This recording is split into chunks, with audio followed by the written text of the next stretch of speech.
Hello guys, আসসালামু আলাইকুম। আশা করি আপনারা সবাই ভালো আছেন। আজকে আবার নতুন একটা রেসিপি নিয়ে হাজির হলাম। আর আজকে কচুর বই দিয়ে চিংড়ি মাছ রান্না করব। তো এই দেখুন, এখানে কিন্তু আমরা কচুর বই নিয়ে আসছি। আর এই দেখুন কচুর বইগুলো কি ফ্রেশ, একদম জালি জালি। এইসব কচুর বই কিন্তু খেতে মজা লাগে। এবার আমরা কচুর বইয়ের আঁশ ছাড়িয়ে ছোট ছোট করে কেটে নিব। আমরা এইভাবে ছোট ছোট করে সবগুলো কচুরলতি ভেঙে নেব। তো এই দেখুন, আমাদের কিন্তু কচুর বই বাছা হয়ে গেছে। আর আমি কিন্তু কচুর বইগুলো একদম ধুয়ে নিচ্ছি। আর এখানে আমি কিন্তু চিংড়ি মাছ দিয়ে কচুর বই রান্না করব। এই দেখুন, আমি কিন্তু চিংড়ি মাছও কেটে ধুয়ে নিচ্ছি। আর চুলা একটা কড়াই বসিয়ে দিচ্ছি। এবার এর মধ্যে লবণ দিয়ে দেবো পরিমাণ মতো, আর দিয়ে দেবো অল্প পরিমাণে হলুদের গুঁড়া দিয়ে আমি মাছগুলো ভালো করে মাখিয়ে নেব। আমাদের কড়াই কিন্তু গরম হয়ে গেছে। এবার আমি পরিমাণ মতো সয়াবিন তেল দিয়ে দেবো, আর লবণ আর হলুদ দিয়ে মাখিয়ে রাখা চিংড়ি মাছগুলো দিয়ে দেবো। এগুলো দিয়ে এবার আমি লাল লাল করে ভেজে নিব। মাছ কিন্তু লাল লাল করে ভাজা হয়ে গেছে। এবার এই মাছগুলো আমি উঠিয়ে নেব। আমি চিংড়ি মাছ একটা বাটিতে উঠিয়ে নিয়েছি। এবার আমি কড়াইয়ের ভিতরে আর একটু সয়াবিন তেল দিয়ে দেবো, আর দিয়ে দেবো পেঁয়াজ কুচি,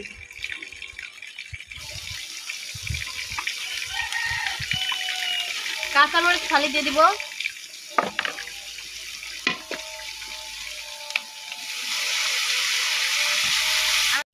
মরিচ আর পেঁয়াজ আমি কিছুক্ষণ ভেজে নিব। কিছুক্ষণ মরিচ পেঁয়াজ ভেজে নিচ্ছি। এবার দিয়ে দেবো রসুন বাটা। এখানে আমি 1 চামচ রসুন বাটা দিয়ে দিলাম, আর দিয়ে দেবো 1 চামচ জিরের গুঁড়া, আর দেবো স্বাদ মতো লবণ। একটু পানি দিয়ে দেবো, আমার মশলা পড়ে যাচ্ছে।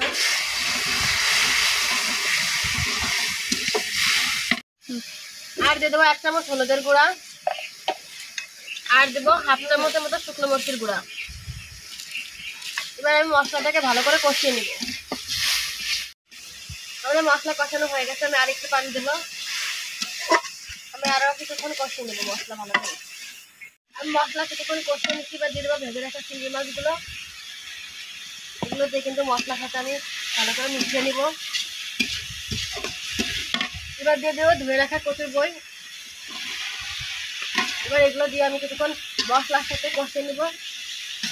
কিছুক্ষণ কচুর বই কিন্তু মশলার সাথে মিশিয়ে নিচ্ছি। এবার আমি পানি দিয়ে দিব।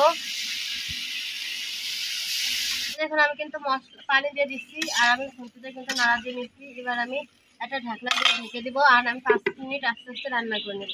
ফিরে এলাম 5 মিনিট পরে। এবার আমরা ঢাকনা নামিয়ে নিব। আর এই দেখুন, আমাদের কচুর বই কিন্তু অনেকটাই সিদ্ধ হয়ে গেছে। আর এই দেখুন কতটা কমে গেছে।